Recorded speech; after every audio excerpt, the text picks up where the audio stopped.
Good morning. You're watching All You Need to Know on Bloomberg Quint. I'm Darshan Mehta. Joining me on the show is Agam Vakil. Agam will speak about the FNOQs. I'll talk about the general trade setup.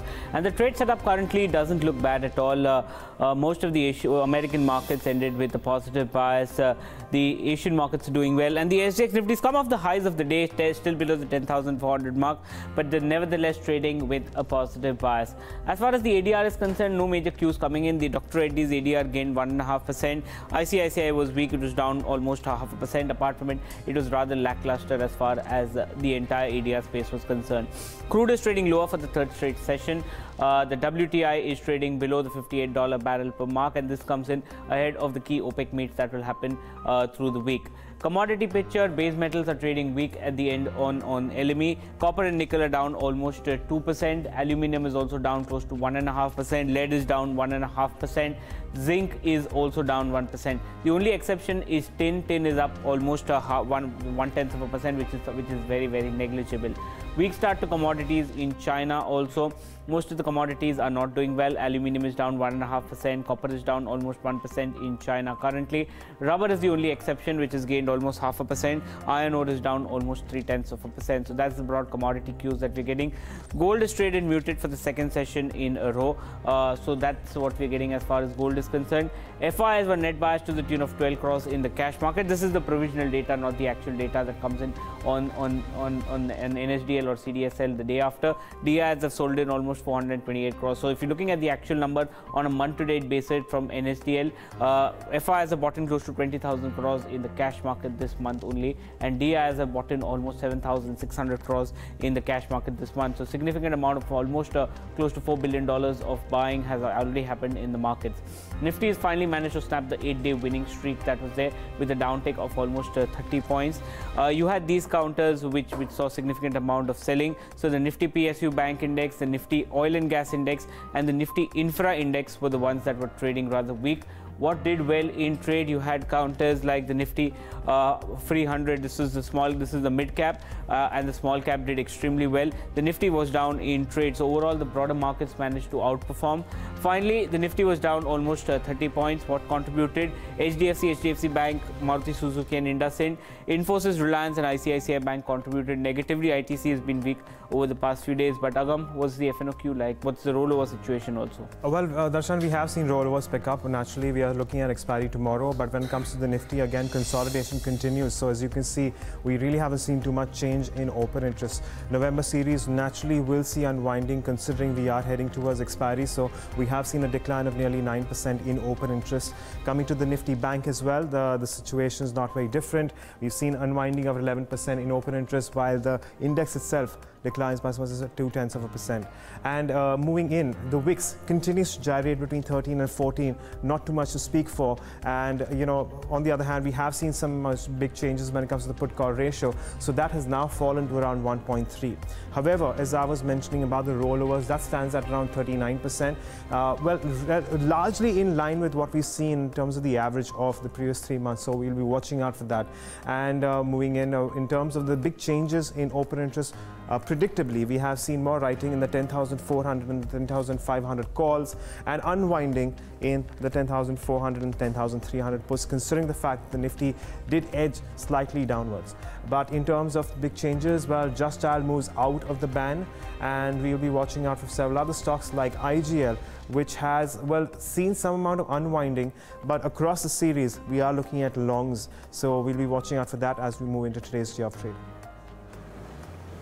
Stock of the day is ADF Foods. Good set of numbers coming in from the company. Profits almost at 18-quarter high. If you look at the revenue, that's a muted figure that we're looking at. A decline of 3% at a figure of nearly 49.8 crore as compared to 48.2 crores seen in the corresponding quarter. Operational profit, net profit, it's a good jump there. It's a 90% jump that we're looking at 5.9 crore as compared to a number of roughly 3 crore that we saw in the corresponding quarter. It has been a good show even on the operating level. It's a 24% jump that we're looking at in this quarter. Margins, for that matter, they have expanded at 12.7% as compared to nearly 9.8% that we saw in the corresponding quarter. So what has led to the good set of numbers? A will be your cost optimization measures despite your muted top line growth that has led to a good bottom line show. If you see raw material costs, that has declined by nearly 13%. Also, your other expenses, for that matter, they have also come down to nearly 11% in this quarter as compared to the previous year. Importantly, we're seeing a doubling up of other income, which has also led to the good bottom line performance. We've seen the other income come in at 4 crore as compared to a number of roughly 1.8 crore in the corresponding quarter. Just to give you a little bit background about what the company is, we are talking about the company which is engaged in canned foods and ready-to-eat frozen foods. The market capitalization is around 600 crore, but if you look at the promoter shareholding pattern, that has been coming down in the past 1 year from a level of around 54% that we saw in the September quarter to 38% for that matter in this quarter. That's that. With that, let's just toss it over to Saloni for pound and rupee market update. Thanks for that, Nikki. So the rupee extended gains for the second day in a row yesterday, and it closed at 64.41 levels against the dollar, which is its highest level in over 2 months. Now, traders remain cautious ahead of the release of GDP data tomorrow. It is expected to expand to 6.5% as compared to a reading of 5.7% in the last quarter, according to a Bloomberg survey. Now, on the global front, Asian currencies were trading higher, with South Korean won and Malaysian ringgit gaining the most, while the dollar index ended 0.4% higher yesterday at 93.25 levels on the back of upbeat consumer confidence data, while the comments from the designated Fed chair, Mr. Powell, lifted overall forex sentiments. Now, he said that Fed expects interest rates to rise somewhat further and the size of its balance sheet will gradually shrink. Now, coming back home, dollar rupee is trading at 64.48 levels against the dollar in the non-deliverable forward market, which indicates a weak opening for Indian rupee in today's trade. Now, moving on to bond markets, the bonds rose for the first time in 6 days as the yields ended 3 basis points lower at 7.03%. And lastly, global funds reduced their rupee debt holdings by approximately 300 crore yesterday, according to NSDL data. Amongst the stocks we are tracking is Coal India. Now, according to a PTI report, the company is considering hiking the salary of its executives, which could actually cost the company close to 800 crores. So keep an eye out for that name. We're also tracking Swaraj Engines. Now, this company approved buyback of about 2.94 lakh shares yesterday. More importantly, the buyback price has been set at 2,400. That's about 20% higher than yesterday's closing price. The promoters also intend to participate in the buyback, is what they have said. Mahindra and Mahindra and Kirloskar Industries are the two promoters of this company. That apart, we're also watching Technofab Engineering. It has received an order worth about 281 crores in the domestic sector. Now, the company has said that with that, the backlog now stands at about 2,000 crores, and about 45% of that comes from the water business, something that the company is really bullish on. So keep an eye out on that name. It's a smaller name, so might react sharply. And we're also tracking Somani Ceramics on the back of bulk deals, where NT Asian Discovery Master Fund sold 1.8% stake yesterday. So these are some of the names you should keep an eye out for. The Cabinet Secretary-headed panel has appointed Mr. B.N. Sharma as the chairman of the National Anti-Profiteering Authority. There would be 4 other technical members who would also be a part of the National Anti-Profiteering Authority. Remember, this body has a sunset clause of 2 years, meaning this body would not exist after 2 years after it's constituted.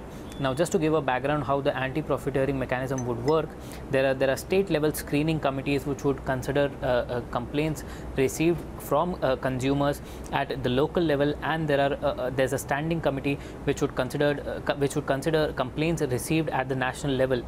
Once any wrongdoing is found out by the standing committee, it would submit its report to Director General of Safeguards, which would then investigate and find out if there's any wrongdoing and submit its report to National Anti-Profiteering Authority. Now, if National Anti-Profiteering Authority finds out that there's any wrongdoing there's any wrongdoing done by businesses by not passing on the benefit of input tax credit to consumers, or not passing on of passing on the benefit of tax reduction to consumers. It can order a reduction in prices, as well as it can order returning of the profiteered amount with an interest of 18%. The National Anti-Profiteering Authority can also impose a penalty on businesses and in extreme cases cancel their licenses. Overarching principle which actually guided us is essentially the fact that internet should remain an open platform. Nobody owns internet, and therefore internet belongs to everybody. So once having this principle in mind, what we have said is that no internet access service provider will be able to discriminate the access of content on the internet, either by way of differentially pricing it, and as you know, for that we had already issued regulation last February of 2016.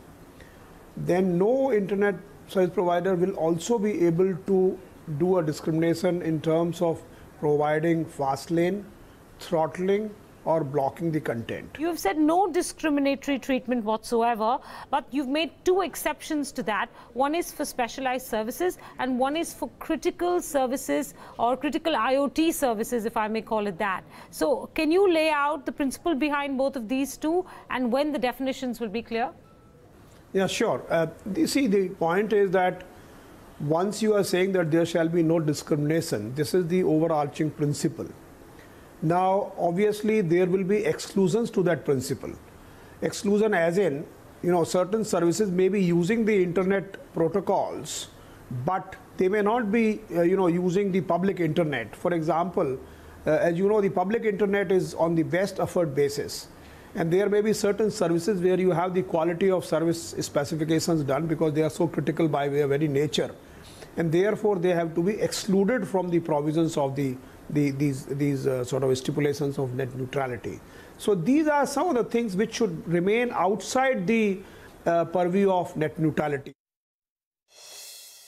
So I think what they have done is to very clearly indicate that you can't just include a whole class of services by some broad categorization like saying IoT based services and say that these can be exempted from the no speeding up, no throttling provisions. So I think that the intent here is to indicate that specialized actually means what it says, and it does not want to open the doors wide and allow a whole range of services to come in and through that narrow opening which has been left for very valid reasons. Those who think ahead of that time are sure to be misunderstood. Most entrepreneurs would be familiar with this. The power to think differently and ahead of the time for the betterment of mankind is what sets entrepreneurs apart. I see that power in India's young generation today. I see 800 million potential entrepreneurs who can work towards making the world a better place. From your childhood selling tea to your election as India's Prime Minister, you've proven that transformational change is possible.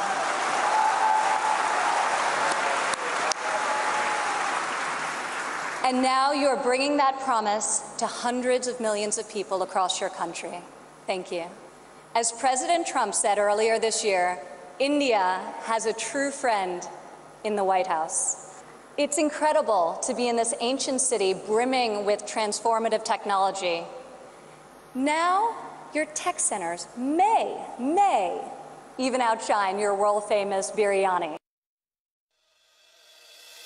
Well, one common feature in all of the entrepreneurs we spoke to, especially those from India, was creating low-cost options to whatever was available in the market.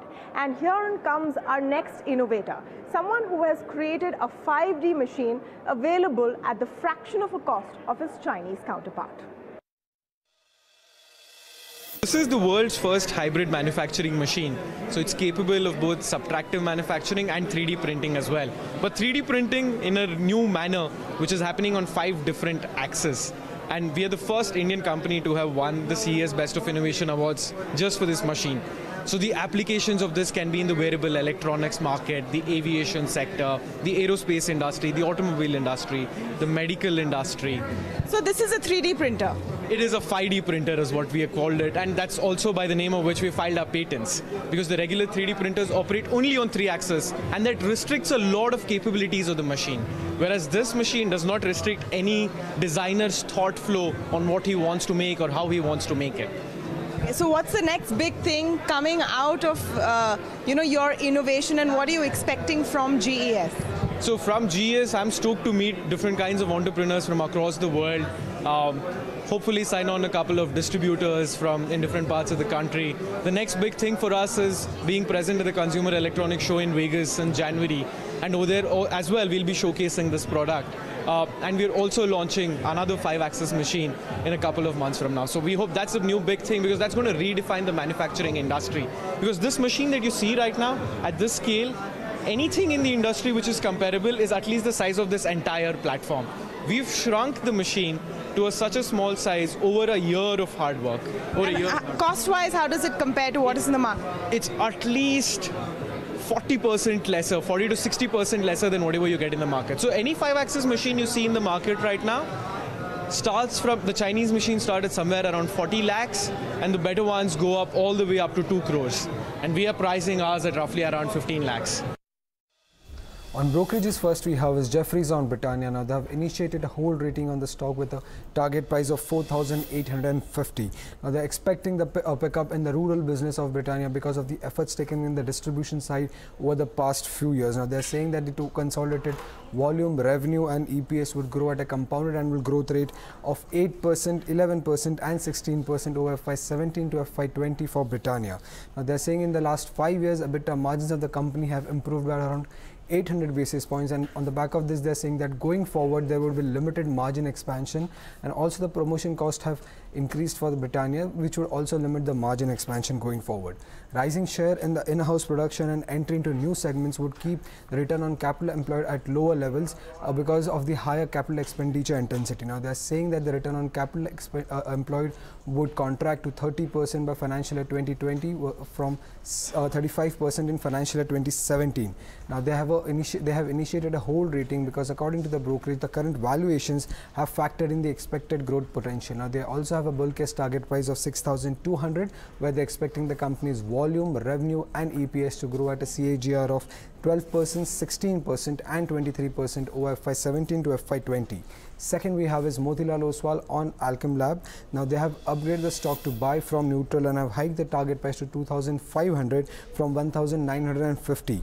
Now the domestic business of Alchem is expected to grow at 20% year on year over the next 3 quarters, led by the low base in second half of financial year 2017 and in the first quarter of financial year 2018, as it was impacted by demonetization and GST. Now when it comes to margins, they are saying that improvement in chronic and US business would drive the overall margin improvement for Alchem. Now bottom line will be boosted by lower tax rate from the new Sikkim plant. Because of tax benefits, Sikkim plant will boost the net profit of the company by around 10% from financial year 2019. Also the company is shifting production of profitable products to Sikkim plant, which will again boost their bottom line. When it comes to US business, Alchem is expecting around 30 approvals over the next 24 months.